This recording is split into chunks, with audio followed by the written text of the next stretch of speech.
I love her so much. Season 3 can't get here soon enough. You can't do it. Oh, I love Clarrise so much. You get him to do more power. Oh no. Things are breaking. No. What is going on, guys? Welcome back to the channel. My name is Ben, and today I'll be reacting to Percy Jackson's Season 2, Episode 4. Now, I am so excited for this episode because I feel like it's going to be a big test for the show, for me personally. Now, again, spoiler warning, I will be talking about spoilers. If that's not what you're here for, please click away. But this episode, it should have the Sea of Monsters finally kicking off, and I can't wait to see how it's going to look here. This episode should be dealing with giant, colossal creatures, Scylla and Charybdis, and I want to see how they're done and how they look, because eventually this show will get to Typhoon, and that thing is going to be like a very pivotal thing to try and show off. And the thing is basically described as a giant walking storm, and Charybdis in particular is quite similar to that. It itself is a storm. It's a giant mouth in the ocean with a tempest over it, so it's the most similar thing you could get. And I really want to see how they present that in a TV show. Because the movies, they did it in a way where it's meant for a big screen. It was super wide, but I'm pretty sure it lacked the storm. They did it where it was like a circle where they thought it was shark fins, and yet that turned out to be teeth. So they did it in that way, which I think worked for the movies. But I'm just hoping for this one, we get like a good sense of scale for the monsters, and it just feels more chaotic. Plus the movie's completely cut out Scylla, and I'm very excited to just see that thing show up and just see what they'll do with it. And hopefully that itself will add to the chaos of the scene. That's the whole issue with trying to get into the Sea of Monsters, is that you have to pass through two giant monsters to get in. But yeah, this episode, it should only be adapting one chapter of the book, so they've got a lot of room to just mess with things. From where the last episode ended off, I'm honestly guessing they've cut the Hydra, which I'm honestly fine with. It feels like things are moving fast, and to deal with three monsters like that back to back in a TV show in one episode would feel too rushed, right? Hydra, Charybdis, Scylla, that's too much all stuffed into one episode. And honestly, I kind of hope that the Hydra does come back at some point, and it's given them a bit more time to shine in itself, because it's a cool monster. And then forcing it to share the screen so quickly with the Sea of Monsters stuff, I feel like it's kind of unfair. The important parts of this episode is mainly just seeing my heroes cooperate with Clarrise and just seeing her growth as well. It's when Percy gets to see how Ares treats her, and it also sets up some great things with the brother dynamic with Percy and Tyson. But ultimately, I can't wait to see how this episode is going to go, because this is it. This is when we actually get into the Sea of Monsters and where everything should start kicking off. This is the entrance, the gateway. And from here, we just get one new chaotic thing right after the other, and I cannot wait. But yeah, as always, if you do enjoy this video, please remember to like and subscribe, as it really does help the channel to grow. And if you do enjoy my content and you want to help support the channel, I do have a Patreon, the link will be in the description. Over there, I'll be uploading the full reaction to this episode, so if that's something you're interested in, feel free to check it out. But with that said, let's just dive on in. Still here. What's still here? I'm trying to think. This should be in place of, I guess, their safe house that they had. Okay, yeah, this is definitely in place of the safe house. It's memories. It's something that's affecting Annabeth. You were here before with Thalia and Luke. Thalia. I need to hear it. That's the only way I'm going to be able to say it right. In the book, I always called it Thalia. I need to like hear it a lot more. We're actually seeing young Annabeth. Okay. She looks so small. They're Cyclopses. From what I hear, they're not that smart. How much are we getting of this bit? Thalia and I have used this hideout before. Thalia. Okay, it's so close. Just Thalia or Thalia. I'm actually going to see her. It's all still here. It's all here. What is this? What is it? What's in the box? It was just supplies, I would think, in the book. And it is supply. Hydra! That's how they're doing it. That's the Hydra heads. Okay, I like that. That's how they include it. That's cool. It's magic. Like THALIA'S bracelet. Oh, yes. This is so sweet. I love that we're seeing these memories. It feels so weird seeing this, because it does add a lot more pain. Thalia? Positions now. We're actually seeing her. Oh, this is cool. Spear. Okay, what about... wait, that's a satyr. Who are you? Thalia, wait! How do you know my name? We're seeing everything. This is so cool. My name is Grover Underwood, and I'm your protector. Who sent you? Does she need protecting? If you come with me, I can keep you safe. We can't stay here. We gotta move. I cannot wait for season 3. You have no idea. It feels like everything. I want to see more of this. That's where we have to wait for it. Okay, already. I love Thalia. That was just a memory, and I already love her. I want more. Annabeth said you're dangerous, that you're gonna hurt everyone. That's a no. Don't think of it like I that. don't like her talking about you like that. Aww. I was handed a prophecy that made me afraid I was going to lose the person that matters most to me, but it didn't go that way. The prophecies are weird. Don't try and think about it. Just let it happen. Sometimes prophecies don't always mean what you think. They never do. When did they actually mean what you think? It's always weird. If anything, if you think the worst, that's kind of better, because you know that just isn't going to be what happens. It's always something different. Do you want to know what it is? Oh my! Oh, that scared the life out of me. Oh dear, okay, attacked. Yay. I was enjoying them just getting along as brothers. That was fun. Oh dear.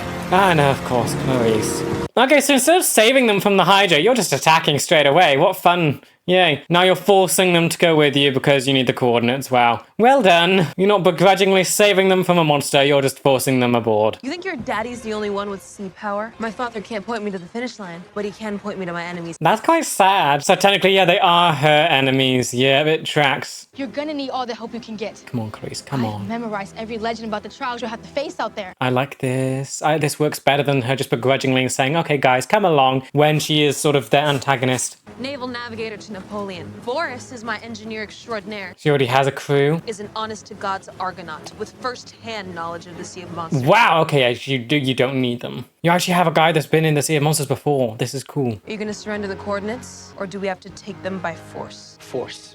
Oh, really? Okay. On one condition. At least the subtitles call the sword Riptide. I wish that they would just say that it was Riptide. Single combat. Same way I beat your dad. Oh, she looks slightly nervous now. You and your men stay here. You want to take the ship? And not her? Oh, wow. She can't let this happen again. She can't let you steal her quest. I mean, realistically, who should win? I feel like Clarisse has far more training and experience. Percy is still new to this whole world. But Annabeth, where are you going? What are you planning? Oh, well done! You're taking out the people that she needs. Oh, yep, that's smart. That's brilliant. I love her. She's so smart. Killed them? They were already dead, so not really. Yeah, true. Okay, now you do need them. Can anyone else here run the engines? Carrington? I love this. It's not like begrudging cooperate. You really didn't Just do inventory? Yeah, no, he's not going to be any help here. I love this. It's not begrudging cooperation. It's actually just you do need each other at this point. You're still enemies, but you need each other. Aye, aye, Captain. Yep, go on. Give her the captain stuff. Good. Oh, I love this. I love how she messes up as well. She doesn't consider that Annabeth would take out those people. She just boasts about it because that's what she does. She is prideful. I showed her where we're going, but she keeps saying we either have to fight the Scylla or... Charybdis. Charybdis. Okay, not Charybdis. It's Charybdis. Face either the claws of Scylla or the whirlpool of Charybdis. Why don't we just sail around? They're monsters. They move. If you try to sail around them, they'll appear in your path again.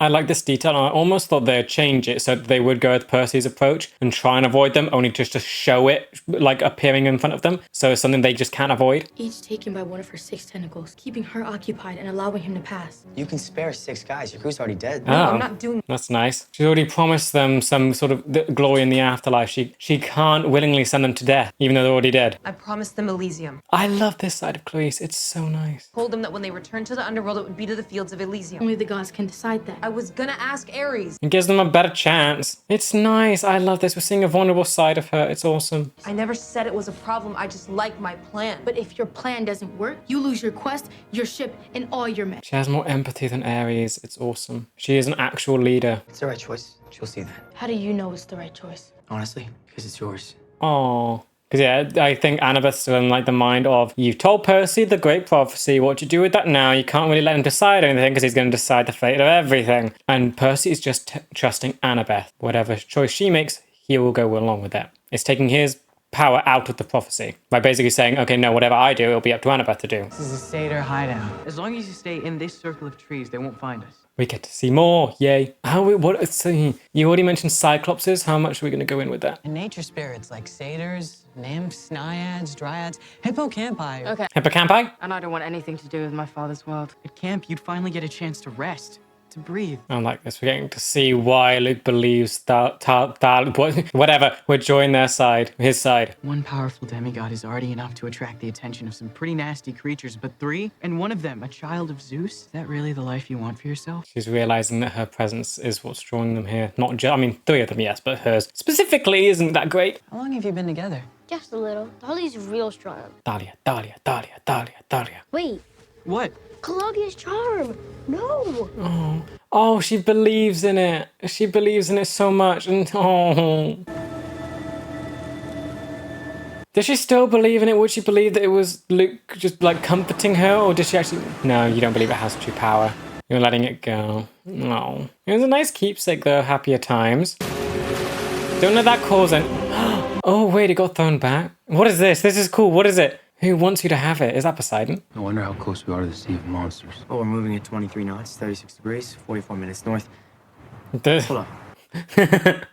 Oh, I love this. Only just realizing his weird powers. Now, all we need is him talking to horses. I don't know when it kicked in for me, but I know where I am. If we're really going that fast, I better go check on the boilers. Okay, this is very good. We're just seeing them as brothers, not demigod or cyclops, not dealing with the whole monster, human, demigod aspects of it all. Oh, it's just nice. And he's getting attached. And look at his smile. Oh, how's this episode going to end? There's foam in the boiler tanks. Why aren't you in there? Hey, I was just playing with Rainbow. Wait, that's Rainbow? How did you even get this? You called it Rainbow? In the books, the hippocampi that you liked was called Rainbow. Is there hippocampi following you? Is that what you mean by Tyson was playing with Rainbow? I've thought the boat before was like a hint to Rainbow because it was rainbow colors. Is it actually going to see Rainbow here? Or has he called the bracelet Rainbow? I'm not quite sure. What do you think you're doing? Oh no. No. She's going to get attacked by Cyclopses. No, you blame yourself. Gotcha. Oh, you blame yourself again. Throwing out again. It is something playing fetch with you. Is that what this is? It is Rainbow. Oh wait, that's it. Okay, that's it. Yay! I'm very happy. They didn't have to show up at camp. They still get included. This is just fun. Plan is solid. Grace is talking to her men right now. Doesn't matter. The best plan can be undone by the smallest mistake. Oh, you're just going down memory lane. Yeah, it's just sad. I went back for it, and that put us all in danger. You didn't see it. Wait, so they captured you and took... Oh no, they used you as bait. I love her so much. Season 3 can't get here soon enough. I love this. This is so awesome. This is so cool. I want to see that entire scene, like, fully. Why cut away? So you messed up. She saved your life. I don't get it. It slowed her down. It wasn't the first time I slowed them down or messed up. My dumb decision led to THALIA'S fatal one. Go to camp. And we take care of our own. So if the safest place for you is this camp... And that's where she got turned into a tree. So you let this Chiron know that if anyone tries to hurt this little girl, I have me to answer to. I love her. I love her so much. She is the perfect Thalia. Because the closer we got to camp, the more monsters chased us. And then eventually Electro and her sisters. The Furies attacked. Oh, you're actually gonna see her turn into the tree? And Thalia never made it to 16. She had a target on her back. The same as you. Are you scared that Percy will be turned into like some kind of weird ocean thing as well? I want to believe. If I can just think 6 steps ahead, I can save you. You already failed once. Oh, I think I just love more and more what this season does for Annabeth. Knowing that there is sort of how this ends, it sort of frees her from this. She knew you better than that. 2 months. It only took me 2 days to see how special you were. Please see the similarities between Percy and Thalia. Please see that. You know they were alike. You know Thalia would not join Luke. She would not be part of that whole thing. We're going in there to save Grover. That's the right thing. That's all we can do. That dynamic is brilliant. They both just help each other. They save each other. My track record at surviving impossible odds is pretty good. Thanks to you. Oh, they're brilliant. When Percy needs her, Annabeth is always there. When Annabeth needs him, he's always there. It's perfect. Yay. Oh, I love this episode. The trial of choice, the trial of will, the siren's song, and finally Polyphemus, the cyclops who guards our pride. Okay, so it's down to 3 trials now. I'm still like concerned about what the squid tentacle was before. That Polyphemus doesn't work with like a sea monster in the book, so what on earth is that? It's not Scylla. What tentacle would that be for? I warn you, it will be a highly dangerous duty. For victory in Elysium. Oh, she can't do it. She can't do it. She's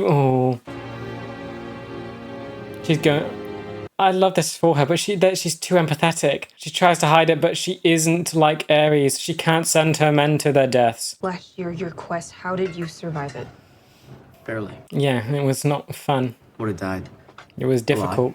It's not an easy thing to do. Friends. And yet other people, and yet her friends, that doesn't help. Because yeah, if you had people around you, she can't just send off the people around her to go die. Ares gave me a crew and a ship. Didn't need friends. In the book, no one wanted to join her, but Rick did go with her when she picked him. What? Was that only because Annabeth was with her? And then when Annabeth left, no one just decided to go with her after that? Victory means everything to him. I have to make him proud. A lot of the stuff we do because of our parents. Again, I like this change. Percy's not overhearing these issues. Clarisse is just directly talking to him about it. Camp is home. If I can't get that fleece and That won't camp... happen. You wouldn't have been granted a quest unless you had it in you to finish it. Come on, frenemies, just a little bit, come on. Why do you want to know? Because prophecies suck. They're made to scare you. It doesn't scare me.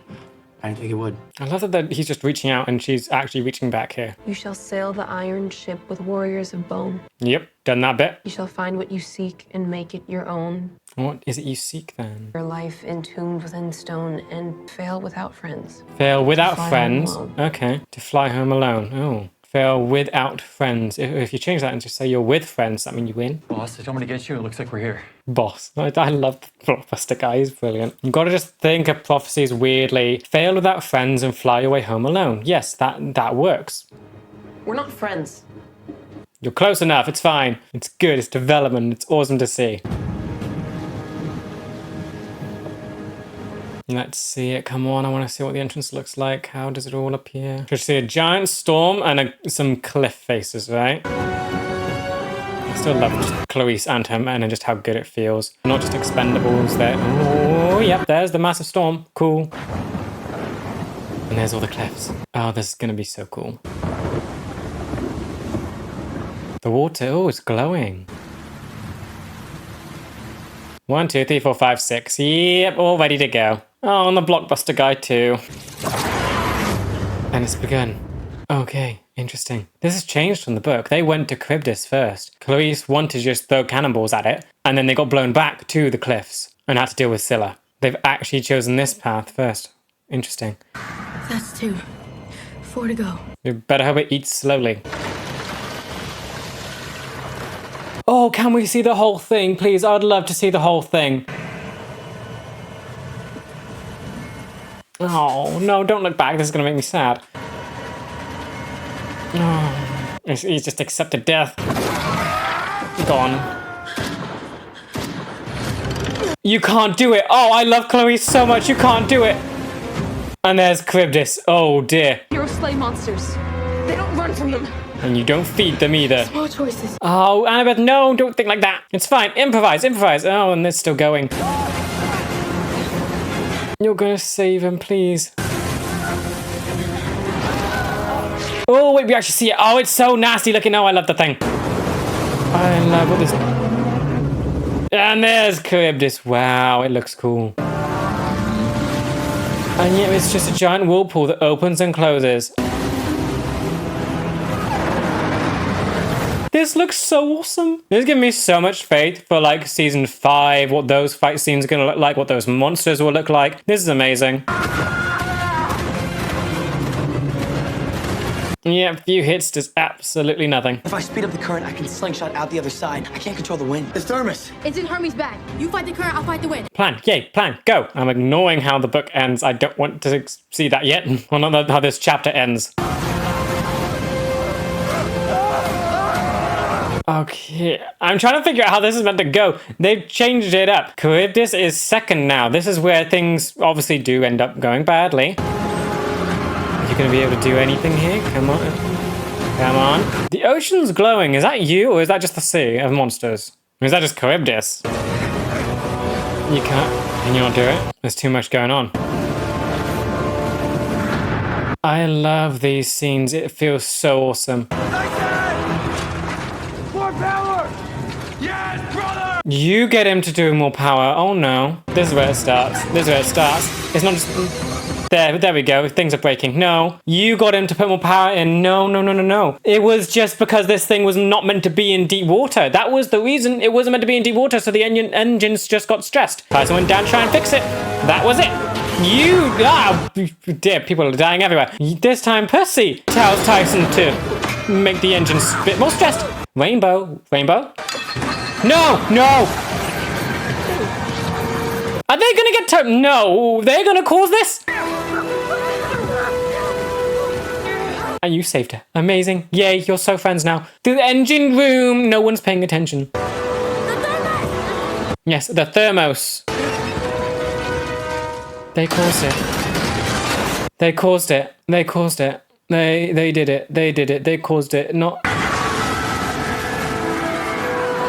I mean, they're all going to be fine, but still, this time they caused it. It wasn't just going into deep water and the boat being not great. They caused it. They made the decision to do all that. Percy told them to go down into the engine room. Annabeth had the flask go in there. Blue sky. Awesome. And yeah, this went really bad. And now it's a lot of self-blame. And that has just been shredded to pieces. Of course, great place to end that. Wow. See, these are the kind of changes that I both love and hate with this show. Hate because of how it's going to make me feel when all this stuff gets developed. But love it because of what it does for the characters. In the books, Tyson, this whole thing, everything failed, but it was because the boat was bad. It is because it was not meant for deep water, the engines were struggling, it was basically burning, just on fire, and Tyson was fireproof so he could go down and mess with it and keep it going. That was it. And then it all exploded, and yeah, that's what happened. This time, Percy is the one that tells Tyson to go into the engine room where things are exploding, and Annabeth drops the thermos in there. So now there's a whole bunch of self-blame on those two characters for Tyson's fate. That wasn't in the books. So I'm scared to see what their sort of approach is going to be when they realize that. Because before, that wasn't there. It was just the boat was bad. Percy felt bad that he lost his brother and he regretted everything about how he treated him and didn't treat him right before. That was there. Now it's like he sent him to his death, which was not like in the books.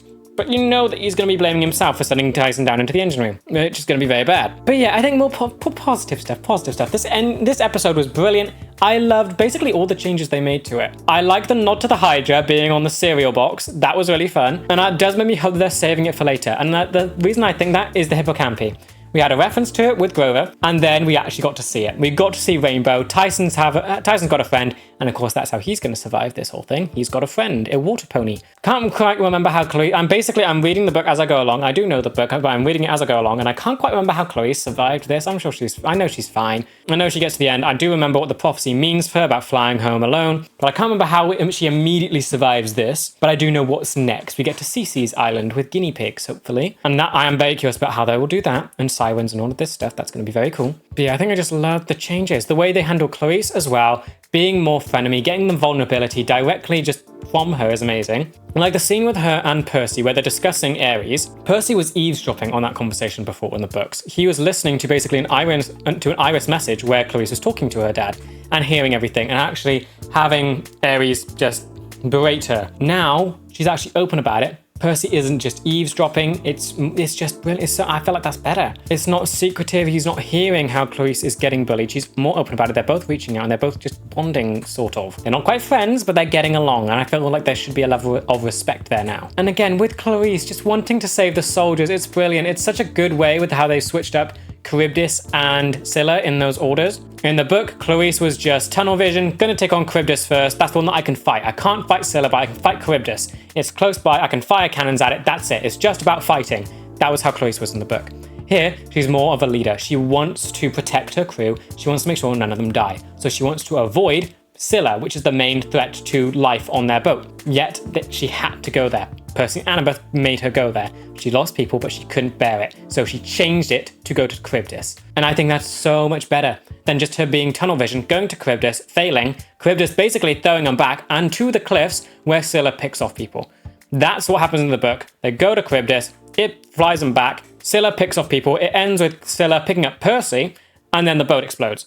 And then everything happens from there. This is such a better change because it just helps Clarisse so much and it's so amazing. And then of course, I've got to talk about Thalia.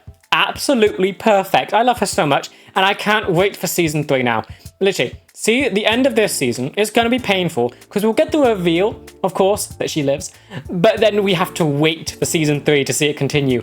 They cast her perfectly. I think the actress is doing such a good job. The CGI on the effects of her weapons are awesome. I love her interactions with Annabeth and Luke. It feels like she has been there a while. You can feel the connection that she has with them and how her death leads them both into different directions. It's so good. She didn't have that much screen time, yet it's still so awesome. I can't wait to see her more. She really just feels like Thalia. I love the costume design with, I guess, the hair, because I think in the book she's described as like punky, and I think that's it. I think I like how they've done that here, where you get to see a bit with, I think, she's wearing a lot of black, and I like how they've done the hair clips. I noticed that she's got like a bunch of hair clips in her hair. I think that's quite fun and just punky, I think. I think I just love everything about the character that we've seen so far, and it makes me want more. I'm glad we didn't see the scene where she dies to the Furies. That would have been a bit more, that would have been too painful. I like that we just see her being just an awesome warrior, charging into battle, knowing what's going to happen to her. But now I just can't wait for season 3. Season 3 is going to be so good, and it feels like season 3 is just going to blow up the cast even more with new characters and everything that it adds. I can't wait to see, I just can't wait for it. I just can't wait to see it all. It does feel like season 1 and 2 is like the introduction to the world and the story as a whole. Season 3 is when it all starts kicking off, and now I am just more excited for it. But yes, Charybdis and Scylla, also love just how they were presented and just as their giant forms. Because with Scylla, I think it looked awesome. I'm glad we got to see quite a good chunk of it, but also you don't get to see that much detail in it, which I think is smart. You shouldn't have like a giant sort of spending on a creature that you barely see. So I think I love how they handled it. Charybdis, again, I think that was handled really well. I love that you basically just see the scale of it, and that's what they made most important. And it makes me so excited when we get to other large monsters like that. The things that are basically living storms. It makes me excited for season 5 with Typhon, Typhoon, whatever. And it gives me just so much confidence and hope that they are going to just be done justice. Also, I think it's really cool how they've used Grover in this season so far, because that's something I was concerned with, right? Because Grover, in this book, he's separated for basically the entire book. Stuck on Polyphemus' island. How are they going to do that with the trio? Our main trio, they were established in season 1, then you immediately separate them. I like how this season's doing it, where basically Grover's popping up everywhere. Through dreams, like he did in the book, but also through flashbacks. So it means the actor gets to pop up and interact with everyone still. So love how much he's being used, and it gives me hope for, again, the next season, because the same thing sort of happens with Annabeth. So already, I just love this season, how they're handling every little thing that I was concerned about. It also really did feel like Annabeth's episode as well. I love what we're getting on her and just the development that she's getting with how she blames herself for Thalia's death, in a much more personal way, I guess, because the whole thing was her fear of Cyclops stemmed from them using their voices to, I think it was to trick Thalia and surprise them. Thalia was then slowed down and, of course, fell to the Furies. Here, Annabeth was literally just used as bait, and I can't remember if that's exactly how it went in the book. It feels familiar, but I can't think if that was changed. Was their target, that target was obviously Thalia, but I can't remember if Annabeth was used as bait or not. I'm gonna have to read that bit again. If so, it's really cool that it kept accurate, but also it could be really cool that it's different in just that it makes it far more personal to her. Where already is that friend, this big sister figure that died to save her, but now she actually blames herself for falling for the Cyclops' trick, and that of course is why she doesn't like Tyson, because of what they're able to do. And also I'm kind of realizing what the reason she hates Cyclops isn't just because of them being monsters. It's their specific ability, right? It's the fact that they can change their voices and trick people. It's the deceit. Annabeth is the daughter of the goddess of wisdom. She is all about being wise and using information. Cyclops directly feeds you false information to allow them to kill people. It's literally it's one of Annabeth's like greatest weaknesses. Because it's like a lie, but then stepped up. It's like being fed false information from an already false source, and that is what gets to Annabeth, and that's the reason why she hates it so much, which is quite fun to think about. Still, I can't wait for spiders to show up, because we still haven't done that yet. But I think I'm just loving what the season's doing for Annabeth, and just how much it's developing her and making it such a more personal conflict, and how they're focusing it so much on Thalia's story, because now I cannot wait for the final, just because of what it's going to do for her.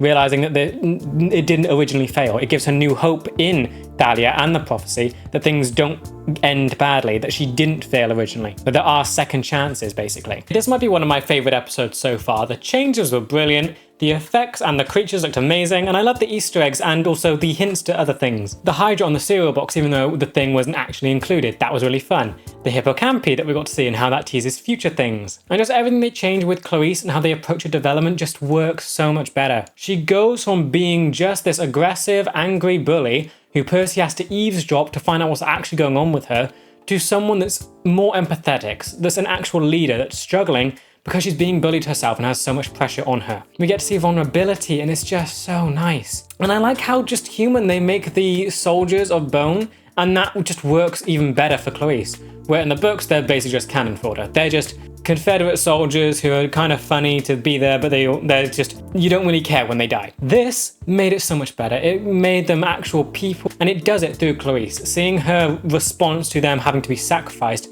is so good. It shows what a good leader she is, while also being the daughter of the god of war, knowing that she will not take loss lightly. It's something that the book started with by showing how she's affected by wounded campers. Now she drops everything to protect them, but now we get to see it here, where even dead soldiers that are at her command, she will try and protect. I loved her conversation with Percy, where she's able to be open, and they are getting closer. It's definitely not friends yet, but there's a level of respect that's been built, and it's going to be fun seeing that dynamic continue on from here. She's shared the prophecy with him. She's shared what the sort of experience is like having Ares for a father. They can grow closer. They can have respect. It just feels better. I think the best bit is how they approach the monsters here in the books. She is just tunnel vision. I've got to take on Charybdis because I can shoot it. That's the only one that I can fight. Her whole thing was being the daughter of Ares, and that means she has to fight things. So she goes to the one monster that she can fight. Here they change that up to make it more empathetic, so that she's a leader. She is being strategic and she's trying to mitigate loss. She wanted to fight Charybdis because that's one that she could attack and not lose anyone. She didn't want to go to Scylla because she can't fight it, but also it will just pick them off. It's such better motivation. And then we get to Annabeth, who I just really enjoyed here. Getting to see the flashbacks and the past and how just this is doing stuff for her is so good. It's really cool how they incorporated the hideout into the entire episode, where it's not just a pit stop where you go down a bit of memory lane and it reinforces why Annabeth sees Percy like Thalia, because that's what the books did. She goes to the hideout and that's where she talks to Percy about just seeing Thalia in him. That's what they do there. Here, they change it so it lasts all the way through this fight, and it all comes down to Annabeth feeling like everything's going to go wrong, that the slightest minute mistake is going to cause it all to just be destroyed. She blames herself for THALIA'S death because she was captured, and it also explains the whole Cyclops thing. It's cool that they did it early in this spot. It's a nice change around for just the format of the show, and it just makes me excited for how this season will end because of what it will do for Annabeth specifically. Because already when she completes the quest, she'll realize that mistakes were made, but it didn't all fall apart. They succeeded. But also that she didn't fail in the past, that things were able to come back around and things turned out good. And then on to Thalia, who I cannot wait to see in season 3. I'm going to be talking spoilers because by now you should know I've been talking about spoilers, so I don't care anymore. She is perfect. The actress did such an amazing job. I love the design of the character. Everything about her is perfect. And I'm just annoyed that all we get to see is just flashbacks right now. I want more. I want to get to the end just so we know that her future is safe. And then I want to get to season 3 as fast as possible just to see more of this character. This was such a brilliant introduction, seeing from just how she approaches Luke and young Thalia, who was adorable in this. Getting to see her action against the Cyclops, that was done really well. I just love the layers that you get to the character, knowing that she does not like her father, that she is against Camp Half-Blood. She does side with Luke in that sort of regard, but we also know that there is a different side to her, one that wouldn't side with Luke and Kronos specifically, and one that is looking out for other people, demigods. That is what she cares about. She cares about her fellow demigods. That's it. She knows that Luke's war would bring about a lot of death and destruction, and that is something that she would not be okay with. She cares about Annabeth, and that's the important thing. Like Percy said, she would have known her that after 2 days, like Percy did, she would side with her and wanting to protect her, not starting a war. All she wanted to do was just fend for herself and avoid the gods and all their problems. That's what she wanted. She didn't want to upend it all and destroy it all, getting a lot of people caught in the crossfire. She just wanted to protect herself and the people she cared about. And I love how that is displayed through these flashbacks, with just how she's trying to protect Annabeth, how that's the reason she goes to camp. Literally, all I can think about now is just getting to season 3. I want to see her interactions with everyone, with Percy, with everything. I just want to season 3 already. I want to see it. And then we get to Percy and Tyson, they were just really good in this episode. And the way this ends and how it changes things, it's going to make it very painful going forward. Percy is the one that sent Tyson to the engine room. That is a big change, and I really like how they've done it. It's no longer just the boat exploding because it shouldn't be in deep water. Percy actively told Tyson to go to the engine room to make sure everything's fixed. It builds on all of his stuff with tinkering and fixing things, but now it places the blame directly on Percy for why he was there when the boat exploded. Everyone else got thrown from it. Annabeth, Clarrise, they were fine. They were away. Percy was sucked up into some whirlpool thing. I don't even know how to call it. It's an actual thing. I don't know what it's called, but yeah, he got sucked up into that. Tyson was actually in where the thing exploded. He was there. Percy is the one that sent him into it. You know in the next episode, he is going to be thinking about that constantly. He's going to be thinking he's the one that sent Tyson to his death. In this episode, it really showed off how they're getting along as brothers. It's no longer just seeing him as a Cyclops. Their relationship was growing. And now he's going to blame himself for this, which is going to be so sad. I do like what it does. It will carry on the same theme where Percy thinks Tyson's gone, regrets his decisions and actions towards him and while he was there, took him for granted basically. And then when he comes back, things are different. That will still remain the same when Tyson returns and Percy treats him differently and is more thankful that he's around, but it almost makes it stronger knowing that Percy took him for granted, sent him into the dangerous place, and will carry that blame around with him for a bit, knowing that he didn't think it through properly, that he wasn't sort of looking out for his brother in that way, and it makes Tyson's loss here just that much more painful for him. Then the highlight of this episode for me definitely was just seeing Scylla and Charybdis done so well. Season 1 already set the standard for the monster designs in this, and they were just great. But Charybdis and Scylla are like on another level, where how they impact the environment, their scale, they're in a league of their own. And when you get to season 5 and you're dealing with stuff like typhoon, whatever, it's like that's the big one. It's a walking storm. And this gave me the utmost confidence that that's going to look amazing. Because of course that one's going to be on screen for a lot longer. It's going to be dealing with all the Olympians. It's going to be a massive fight. That's going to be big. But here, it just gave me the utmost confidence that they're going to be able to pull that off in a show format with sort of budget stuff. It's going to be awesome and it's going to be fine. Literally, the scene with them put all my concerns to rest with just thinking about how they do like giant sort of battles like that. And it honestly just makes me think that all the grand things that happen in the books will just be able to be recreated in the show. It's not like things will have to be changed in any way to make it fit the screen or the scale of things. It can be done just as grand as possible to capture how it should be in the books. Then also I do appreciate how they changed up the order of these monsters, where they went to Scylla first and then Charybdis. Because in the books, Charybdis has far more presence, I'd say. Charybdis, they're around a lot more. That's the main one. They get blown back from that. Scylla starts attacking, then that chapter basically ends because the boat explodes. So Scylla isn't given a lot of time. Here, I love that both of them basically got equal weight here. They both got about an equal amount of time and presence, and they just felt good. It actually felt like they were a pair at this time, not just Charybdis and another one. Both of them felt equally as difficult to deal with. As for what's next, we should be getting to Cece's Island, and I cannot wait to see how that is going to work with the changes that we've seen so far, with Percy now thinking that he's to blame for Tyson's death after sending him to the engine room, which obviously exploded while the other two were thrown from the ship. I do wonder how they're going to do like Cece's magic and just the guinea pig stuff, because that will just be quite interesting. But I also wonder how this is going to play into the overall larger story, because I do have my one theory where things have changed for Polyphemus, where now he uses the Sea of Monsters as like a system, because that's what Grover said at the start. He has a system to lure people in. He's working with a sea monster that delivered Grover to him. What is that about? That's a mystery that's not in the books, I think, so that's something new. And I almost wonder if Cece is also a part of that, where she somehow helps get sailors and satyrs and other people in the Sea of Monsters to him. I'm very curious about the larger story stuff now, because we're past halfway. We'll be into episode 5, so it makes sense that they start doing more things directly related to Polyphemus, because we're getting a lot closer to him now. After Cece, it's basically there. So I would expect in the next episode they start hinting at what's actually going on here. What is going on with the Sea of Monsters? How has it changed completely from the books? And how on earth is it somehow a system for Polyphemus? Overall, this episode was just brilliant. All the changes they made felt so good. It all feels right for the characters. The effects and CGI look absolutely insane, and it's given me so much hope and confidence for the future of this show and just how they're going to deal with the even more insane threats that they come across. And the character development for Clarisse is just perfect. I love her character so much, and I love how that's been changed from the books, where she's far more empathetic.